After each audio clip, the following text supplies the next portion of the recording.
Franchesca, it's great to be here with you again. I had to come to you live and direct. We need to have a face-to-face conversation this time, because this time I think you've gone a little bit over the edge. I see you getting a little bit triggered in your video response this time. So I wanted to come to you face-to-face and just express how deeply I care. I really do care. I'm not really being funny right now. I really do care about your well-being, and I care about you going forward. And I want you just to come see the light, really. I want you to come see the light and understand where those of us that are pushing against your message are coming from. You had a video on MTV Decoded talking about how you guys don't hate white people. And I kind of agree with that premise, but at the same time, it's something else going on. But we'll get into that as we get more into the video. So go ahead and roll it. Finally, we're going to answer the question you've all been asking. Why does Decoded hate white people? Well, we don't. You don't, but you do. We'll get into it.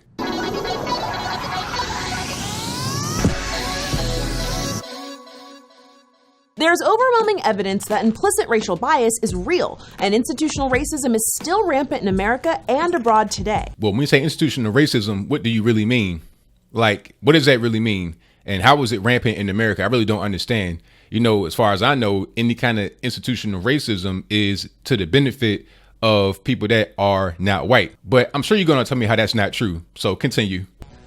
Whoa, okay, talking about oppression doesn't mean I hate white people. The problem is it's hard to get mad at systems and institutions instead of taking these conversations personally. When I criticize the school-to-prison pipeline, lack of police training, workplace discrimination, or our court system, some people don't want to hear it or think about it. Because the way you present it is always this big oligarchical white male figure that's trampling on people that are not white.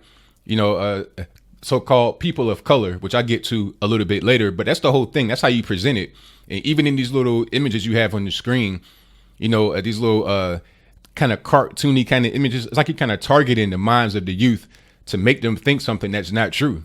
Let's use preschool, for example. In a study done by the Department of Education, Black children make up 18% of the preschool population, but represent almost half of all out-of-school suspensions. Basically, while a misbehaving white toddler might get time out, a Black toddler is more likely to get sent home and have disciplinary action on their record. What does that say to you? Before I even get into what does it say to me, I just want to talk more about your imaging. So you're using these pictures.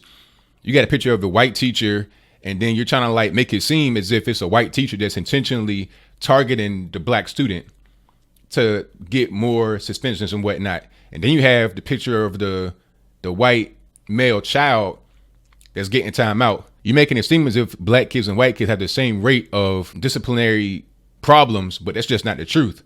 The truth is that Black kids have more of a disciplinary problem than white kids. That's just what it is. And you say 18% of the population of preschool is Black or people of color, whatever you want to say.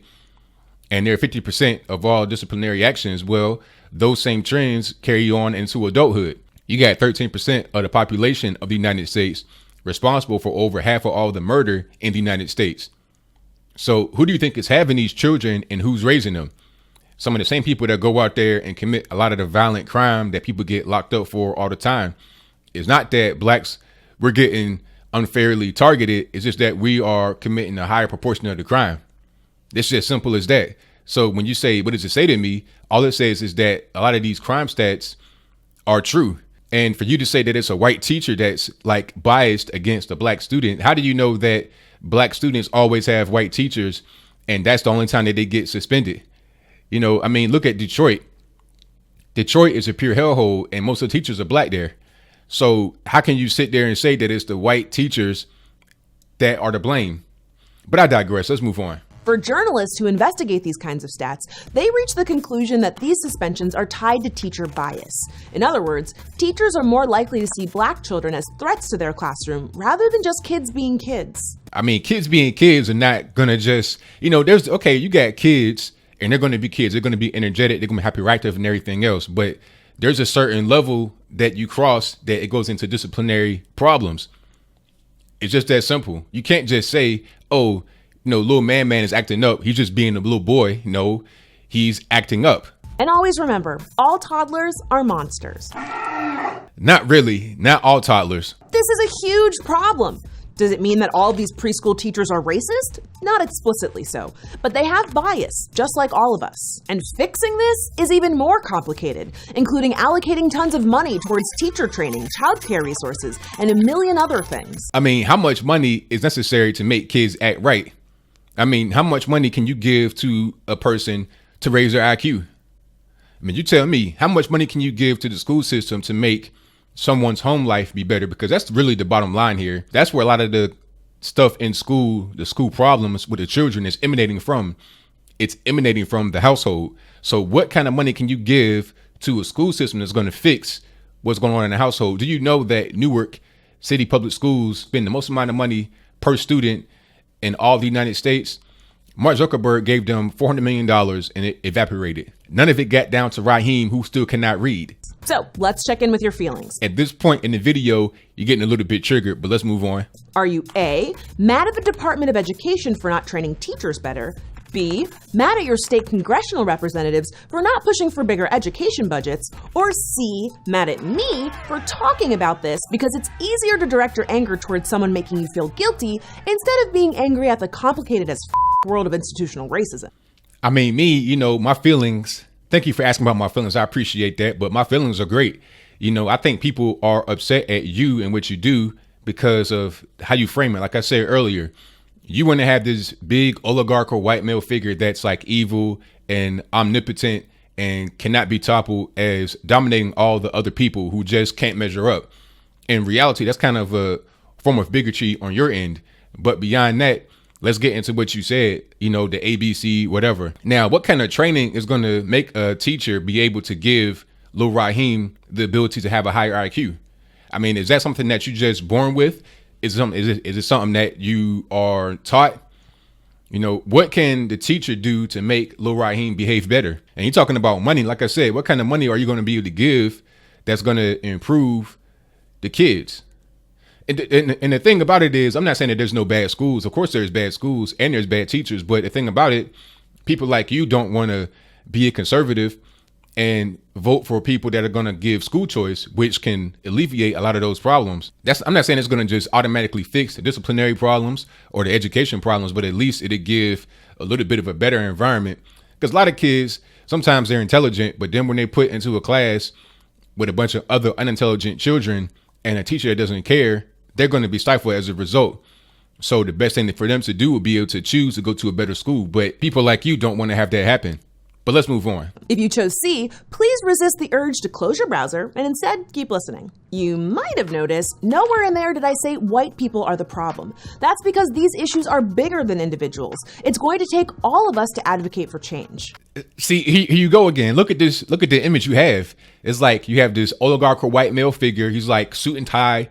He's like the leader and everybody else is behind him. I mean, that's kind of how you view the world. I see a lot of black folks, we view the world like that. Like it's the white man that's in control of everything. We're just like pawns in the game, right? You want him to just do everything for you. And then everybody else just kind of like help him like slaves. I don't get it. So the next time you have the urge to say, Franchesca hates white people, please autocorrect to, Franchesca hates the historical roots of oppression that have led to today's societal conditions which allow institutions with white leadership to systemically discriminate against people of color. Easy peasy. But here's the thing about that. You want to just say you don't hate white people, but then you hate the so-called oppressive leadership or whatever you want to call it that has white people at the helm. I mean, what's the difference? It's the same thing. If you hate white leadership, then you hate white people. Am I wrong about that? I mean, I don't understand. And the thing about it is, if it's about white people, if that's like the main thing you want to focus on, whites. If you have white men on the brain disease, and explain to me why Jews and Asians perform better than whites in the United States. Why is that so? Why is Japan so advanced as a first world country? Why is China dominating the whole world right now? Korea, South Korea, why are they doing so well? I mean, explain to me that. If it's all about white domination, explain to me why those countries where there's no white people are doing so well, and why when they come over here they also do better than whites. Explain to me that. I think the whole white people excuse is just a way for you to justify yourself feeling inferior. You even use the people of color term. I talked about that earlier. People of color ain't nothing but colored people backwards with an of in the middle. But I digress. It's clear that people who get mad about discussions of racism aren't actually listening to the criticisms. They aren't hearing the facts and stats. They aren't even directly disagreeing with research. Instead, they're disagreeing with the sentiment, things are bad for people of color and we need change. Well, I disagree with you there. I disagree with so-called facts and research. I think a lot of it is just coming from a biased place. It's coming from a place to try and make blacks appear to be weak. And the thing about it is, I don't really get it. It's like you want to label yourself, you want to purport yourself as like somebody that's fighting on the will of so-called people of color, but then in the same breath, you put blacks down as being less and inferior. And you got to have the white man to just bail you out of whatever bad situation you're in. When you say we all got to help, you mean the white man got to do all that he can and relinquish his so-called place in the world, his all his power, and give it to the black people so they can be able to succeed. That's what you mean. Why? Well, Dr. Robyn DAngelo, a white critical racial and social justice scholar, social justice scholar, you can get a degree in that. You can actually teach that kind of class. I mean, I wonder what the demographics of that class are. You probably got all 17 to 18 year olds that came straight into college. I have no idea what they're doing.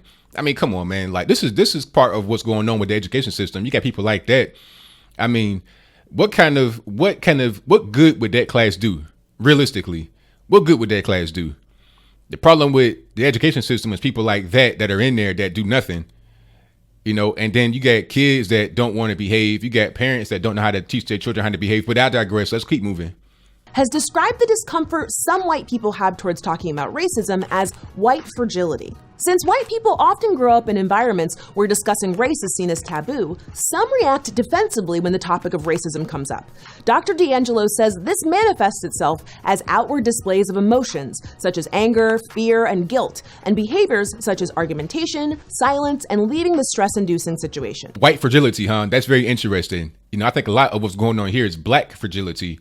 There's a lot of black folks and other so-called people of color that are feeling inferior to whites. And then they look to people like yourself for validation to say, yeah, you know, I'm not alone. She knows my struggle. She feels me. She's my spirit animal or whatever you want to call it. Right. I think a lot of white folks, when they're presented with stuff like that from people like that who want to blame them for everything and say, well, the reason why I can't survive and the reason why I can't go forward in life is because you are oppressing me, is you and your ancestors and everything else. You have an unfair place in society. What can the person do who's confronted with that? All they can do is pretty much just shut down and leave. I mean, they don't want to just necessarily go back and forth because then they're racist for defending themselves. You know, they don't really want to come with logic, facts, and reason because now they're triggering the person. So all they can do is just, you know, climb up and leave and just not even deal with it, because who wants to get told constantly that they are the grand rulers of the world and everything is their fault? The reason why I can't survive and I can't go forward is because of you. Who wants to hear that? I'd also add aggressively clogging someone's @replies on Twitter that list, but that's neither here nor there. I caught that. I think you wanted to say, but I digress. I think you watch my videos, but if you do, hey, I definitely appreciate you. Let's keep moving though. It's also hard to think about these issues on an institutional level. And because talking about racism automatically makes a lot of white people uncomfortable, they sometimes begin to think they're being personally attacked or blamed. Recent studies show that white Americans believe bias against white people is a bigger issue in our country than ever before. Well, of course it is. Of course, bias against whites is as big as it's ever been. I mean, because every time you turn on the TV, every time you turn on, you know, you go to your channel, you go to other channels, it's always about the white male patriarchy, the white male oppression, white male this, white male that, you know. And then you look at what's going on with the so-called police brutality. Anytime it's a white person that kills a black person in a line of duty, it doesn't matter if the person is right or wrong, they're automatically labeled as some kind of racist. I mean, that's not right. You can't do that. You can't just automatically do that. Look at the facts first before you just say, oh, that person was a racist, you know, because sometimes the person is wrong that kills the black person, but sometimes they're right. And at a certain point, when you keep crying wolf like that, nobody's really going to believe what you're saying if the person is in the wrong. They're just going to say, oh, they're just blaming white people again. You see what I'm saying? This, however, is simply not true. Statistically, from mortgage lending to police brutality, the reality for white Americans tends to be way more positive than for black Americans and other people of color. So don't be mad at me, be mad at the stats. Mortgage lending and police brutality? I mean, why is that so? Why do whites fare better than blacks when it comes to being able to get loans and allegedly the police brutality? Let's talk about the loans first. Maybe it's because whites have better credit generally than blacks. That's all it is. I mean, Bill Clinton came out with that whole rule in the 90s that said that banks must lend to the places where they do business at, to where they are located, and to who their depositors are. That caused a subprime mortgage crisis. Yes, it did. Because people like places like Wells Fargo and other banks, they got in trouble for that, for giving out the so-called ghetto loans. Loans to people that they knew couldn't pay it back, but they had the law that said that they must do it. That's why they had all the arm and everything else, the adjustable rate mortgage and stuff like that, because they knew people couldn't pay the loans back. So they had to protect themselves some kind of way.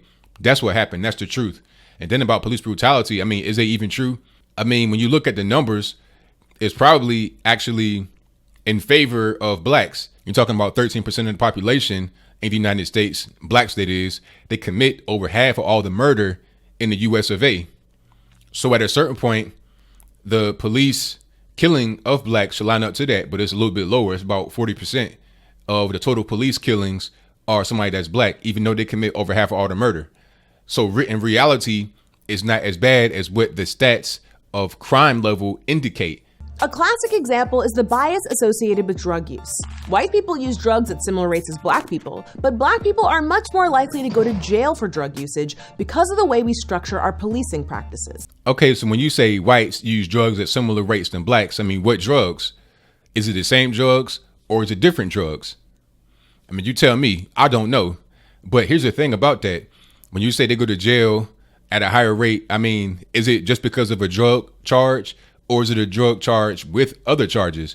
You know, I know a lot of guys in jail right now on drug related offenses, and it's not just drugs they go to jail for. I mean, you might have a guy that goes to jail for cocaine or whatnot, but he also had a pistol and he also had expired tags on his car. He also had a prior record, multiple felonies and everything else. So you got to compare apples to apples. I mean, what is a total amount of offenses that somebody goes to jail for and what is their prior record?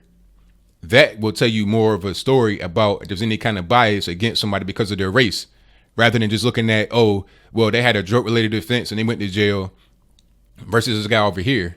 That's not telling you the full story. There's even bias in the political language we use to describe the issue. In the 80s, when crack became a huge problem, we had the war on drugs. But now with the prescription meds epidemic, which is largely affecting white communities, we're actually calling it what it is, an opioid epidemic. Well, the war on drugs is still here. I mean, the war on drugs ain't gone nowhere. We still say we need to end the war on drugs. That ain't gone nowhere. So your whole thing about, oh, it was called the war on drugs back in the 80s and it's not now, that's not correct. You know, there's still the war on drugs. And the thing about the 80s, I lived through that.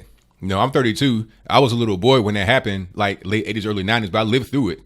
I remember all the violence. It was an extreme amount of violence that was associated with the drugs. And I remember people walking around kind of like zombies a little bit. You see kind of like the junkies or the Jays, whatever you want to call them out there. It was like zombie land. And on top of that, you had the violence. So it was like The Walking Dead. You understand? So it was a different point in time back then where you had all the criminal element that came with the drugs. That's why you had a 94 crime bill to get rid of all of that, and it worked.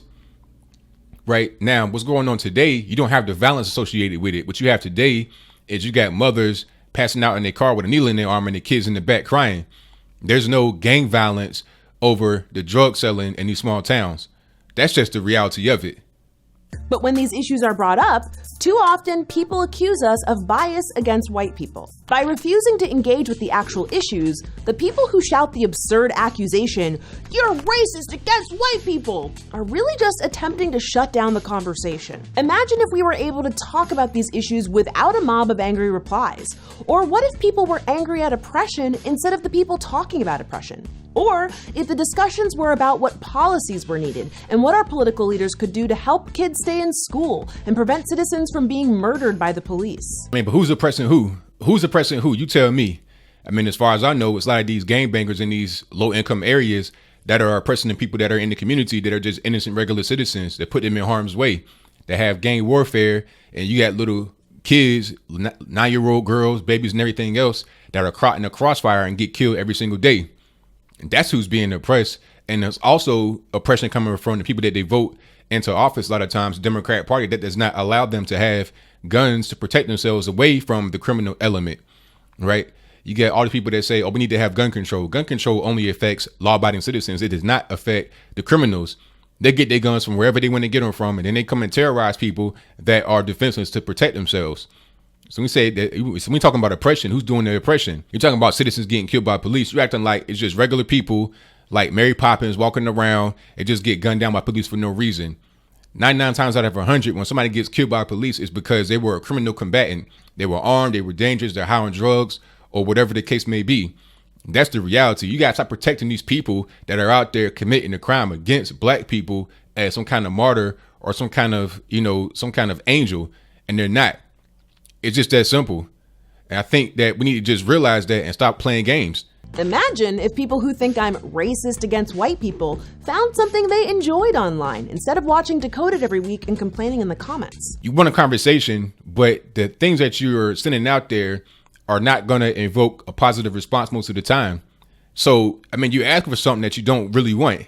You want people that agree with you. If people came to your comment section and then they agree with you about what you're saying, then it wouldn't really be an issue. But since they disagree, then it's an issue. That's what's going on here. And look, no matter who you are, these conversations can be difficult. Acknowledging your privilege is difficult. And accepting that the world isn't fair to everyone sucks. But the most important things are often the hardest ones to do. I agree with you on that. Sometimes the most important things are the most difficult to do. And the most important thing here is for you to admit that this ain't really about, black versus white, white oppression or whatever. What it is that many people like yourself are covetous of white people. Now, what I mean by that is you want to have what the white people have. You want to be able to live how they live. You want to be able to operate how they operate. And the thing about it is anybody can live how they want to live for the most part. All you got to do is just take the proper steps to go about it. Behave properly. You can't say that blacks deserve a certain level of treatment when we don't behave that way. And the thing about it is, it's not like the white man has to do anything for us. At a certain point in time where we had our own communities, when we were away from the white people, segregated, we had a better situation. We had 80% two-parent households. We had more businesses. We had a better life. Now, I'm not saying it was perfect by any means, but at the end of the day, we still had a better situation going on. And it was not just constantly relying upon the so-called white man, this oligarchical white male figure to come and save us. Thanks so much for watching. We don't hate anybody. We'll see you next time right here on Decoded. This was a good conversation. I want to get it off my chest. I saw the video that you did. I really just kind of wanted to get my feelings out to you. Thank you for checking on my feelings earlier. I really do appreciate that. Hopefully you were able to get a full grasp of what I was feeling and of some real facts. I know a lot of people like you go out there and read and research, and a lot of what you read and research is done to have confirmation bias. You want somebody to be able to say that you're right. You want them to say that you're right and that you can do no wrong. But at a certain point, we got to look at what's real and what's not real. And what I've said today is real. The problems with the so-called oppression of black people has nothing to do with white people. It's all about what we do amongst ourselves and our communities. When are we going to say enough is enough? We're not going to just have children willy-nilly. Let's go back to a time not long ago where we had 80% two-parent households. Why not go back to that? Why can't we decide to get married before we have children? Or if somebody does get pregnant, at least marry the woman. Let's not be so reliant upon the government assistance and things like that, right? If our children are not being educated properly, why can't we take them home and homeschool them? We could do more of that kind of stuff if we had a two-parent system, right? Now, I'm not saying that anybody can just have, endless supply of money. Money don't got nothing to do with it, really, in my humble opinion. It's all about how you raise your children. If you instill the proper values in them, that's more valuable than gold. And that will accompany them wherever they are, whether it be in school, whether it be in the workplace, whether it be in a relationship with a woman or a man, whatever it is, to have children and raise them the correct way. You can't keep looking at the so-called white man as oligarchical white male figure to just shower money upon a situation and make it better, because it's not going to be better. So that's all I got. Franchesca, if you're watching, I appreciate you for your content. I don't agree with what you say, but this is important for me to come out here and speak against it, because people see your stuff and they don't get an accurate viewpoint of the other side. They can watch your video and then they can watch mine and then they can make their own mind up. And everybody out there can do the same thing. So whatever your comments are, or whatever any of your comments are, besides Franchesca, let me know in the comments below. That's all I got to say for this video. If you like what you heard, please comment, rate, share, and subscribe. Peace.